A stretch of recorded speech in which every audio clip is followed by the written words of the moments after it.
নমস্কার। সৎপাত্র সুকুমার রায়। শুনতে পেলাম পোস্তা দিয়ে তোমার নাকি মেয়ের বিয়ে।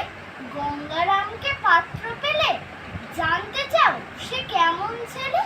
মন্দ নয়, সে পাত্র ভালো, রং যদিও বেজায় কালো। তার উপরে মুখের গঠন অনেকটা ঠিক পেঁচার মতো। বিদ্যে বুদ্ধি বলছি মশাই, ধন্যী ছেলের অধ্যাবসায়। 19টি বার ম্যাট্রিক এসে ঘায়েল হয়ে থামলো শেষে।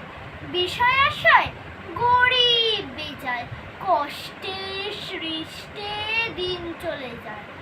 মানুষ তো নয় ভাইগুলো তার, একটা পাগল একটা গোয়ার, আর একটা সে তৈরি ছেলে।